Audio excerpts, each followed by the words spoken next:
Oke, mata kuliah ini adalah Selamat datang di mata kuliah Etika Profesi. Tema kali ini berkaitan dengan HKI atau HAKI, yaitu Hak Atas Kekayaan Intelektual. Materi ini merupakan materi mata kuliah bersama dengan Prodi D3 Sistem Informasi. Apa itu HKI? HKI adalah padanan dari Intellectual Property Right atau hak atas kekayaan intelektual. Berkaitan dengan intelektual, maka itu adalah merupakan hasil dari olah pikir dari otak manusia atau orang yang menghasilkan produk ataupun proses yang bermanfaat bagi manusia. Adapun haki bisa dinikmati secara bersama-sama ataupun secara ekonomis dari karya yang dibuat secara intelektual oleh seseorang. Haki, definisi lain dari haki adalah hak eksklusif. Kenapa disebut hak eksklusif? Karena ada kekuatan hukum atau ada peraturan yang diberikan kepada seseorang ataupun sekelompok orang dari apa yang dibuatnya atau apa yang ditemukannya.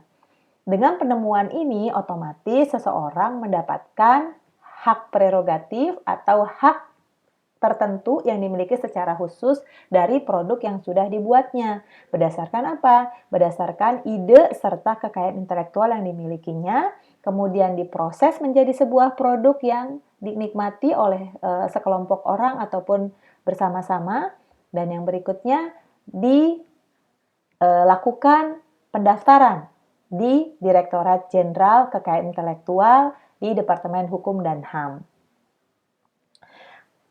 Bagaimana HKI itu dilakukan? Apa saja latar belakangnya? Seseorang ketika melakukan penemuan atau membuat suatu produk, ya, di sini berkaitan dengan ciptaan. Walaupun sebenarnya ciptaan itu hak prerogatif Tuhan, ya, tapi dalam hal ini ciptaan yang dalam kapasitas manusia, ya. Ketika seseorang ingin ciptaannya dinilai berharga dan diakui oleh orang banyak, serta diakui kepemilikannya, maka ini menjadi sesuatu yang wajar sehingga orang tersebut perlu dilindungi haknya. Ini akan menjadi fair ketika orang mau pakai hak cipta, mau memakai produk yang telah dibuat dari orang tertentu, maka harus minta izin. Begitu juga kalau ada fungsi-fungsi sosial.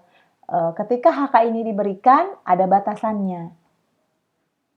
Dalam bisnis, untung, rugi, dan segala macam aktivitas perusahaan pasti ingin agar perusahaan tersebut mempunyai keuntungan yang sangat baik serta reputasi yang sangat baik.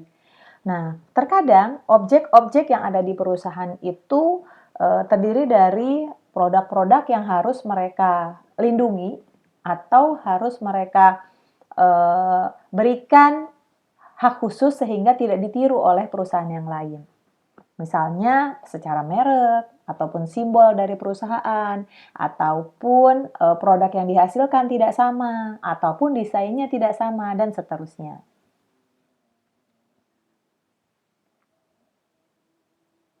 Oke. Bagaimana kita berupaya mendorong, menghargai kreasi dari orang lain? Maka di sini ada insentif.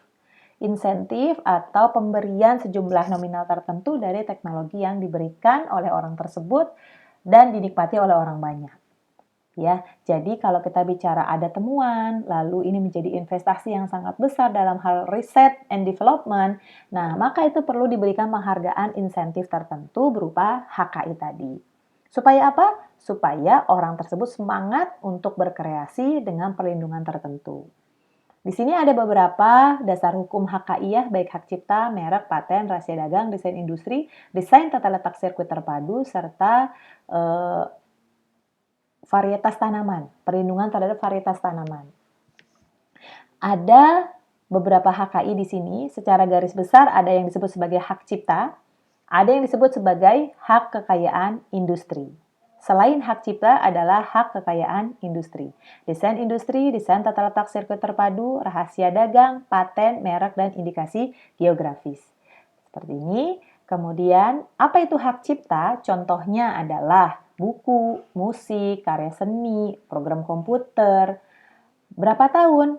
Adalah 50 tahun setelah pemiliknya 50 tahun setelah pemiliknya meninggal dunia. Gitu ya. Jadi seumur hidup dilindungi ditambah 50 tahun setelah meninggal dunia. Ini resumenya. Kemudian, hak kekayaan industri, tadi sudah disebutkan, ada merek, indikasi geografis, desain industri, tata letak sirkuit terpadu, paten, dan rahasia dagang. Apa itu merek? Merek itu adalah tanda. Sebagaimana kita menyebutkan, wah mereknya apa nih? Oh mereknya adalah sepatu XXX, misalkan gitu ya. Kemudian, apa yang menjadi prinsip dasar? Merek itu harus beda.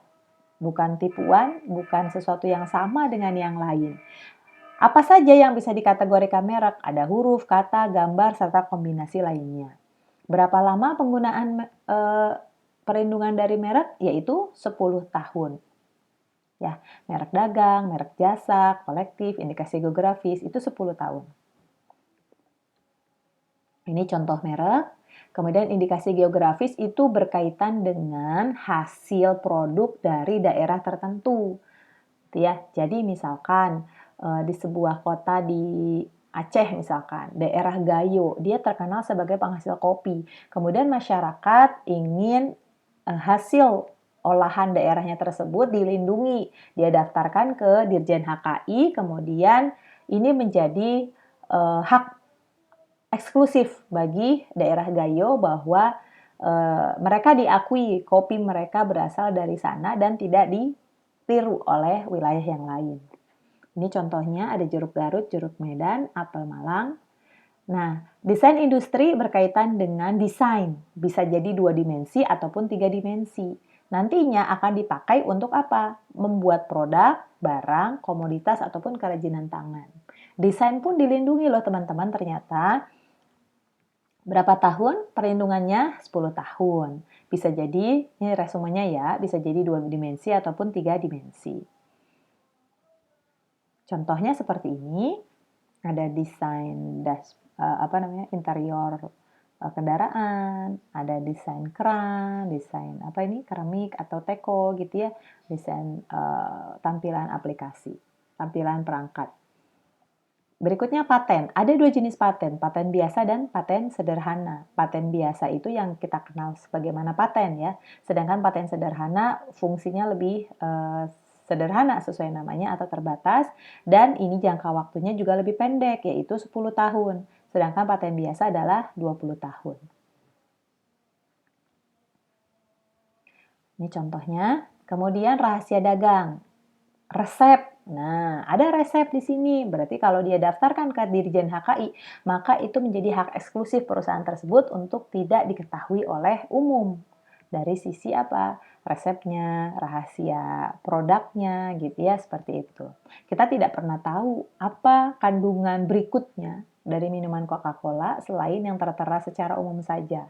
Ada rahasia bahan baku yang tersembunyi yang memang dia daftarkan. Kemudian, apa yang penting menjadi perhatian bagi rahasia dagang? Yang jelas informasinya rahasia, ada nilai komersil di dalamnya, dan bisa menjaga rahasia dengan perjanjian tertentu. Ini contohnya. Kemudian, desain tata letak sirkuit terpadu. Gambarannya adalah kalau kita buka perangkat komputer, CPU, ataupun laptop, ataupun handphone, kita akan melihat desain layout dari perangkat yang seperti ini. Nah, setiap perusahaan memiliki desain yang dilindungi. Jangan sampai dia sudah buat desain bagus seperti ini gitu ya, kemudian perusahaan lain niru, karena ada banyak kasus gitu ya. Handphone merek A, desain pas dibongkar, dia ternyata ikut-ikutan mirip dengan perusahaan B gitu ya, sehingga secara fungsional mungkin pengen sama gitu ya dengan harga yang lebih murah. Nah, itu tidak boleh. Berapa tahun perlindungannya? Yaitu 10 tahun. Ya, di sini berkaitan dengan peletakannya kalau kita bicara desain tata letak sirkuit terpadu. Ini contohnya, kalau kita mau lihat ini pocket PC ya, PC yang bisa disimpan di kantong. Acer adalah hak mereknya. Kemudian, tampilan dari Pocket PC-nya merupakan desain industri, patennya, teknologi yang ada di dalamnya, software-nya, hardware-nya gitu ya. Desain tata letak sirkuit terpadu, kalau kita bongkar dalamnya ini, kita akan lihat susunan-susunan atau tata letak sirkuitnya. Kemudian hak cipta itu adalah software yang terdapat di dalamnya bisa didaftarkan. Ya, apa saja isu dalam HKI? Nah, bisa jadi dengan adanya royalti dan monopoli menjadikan harga produk itu menjadi lebih mahal. Dan isu lainnya adalah orang yang berpendapat, ih kalau ada HKI jadi terhalang ya, jadi pelit gitu ya, tidak ada ilmu pengetahuan yang berkembang karena dibatasi. Dan bisa jadi karena faktor persaingan ekonomi ya, justru tidak bisa membuka kesempatan bagi yang lain yang ingin belajar secara ekonomi. Padahal itu maksudnya adalah untuk melindungi produk. Nah, ada beberapa cara peralihan HKI yaitu diwariskan, dihibahkan, ada perjanjian tertentu, serta hal-hal yang dibenarkan oleh undang-undang. Baik, ini saja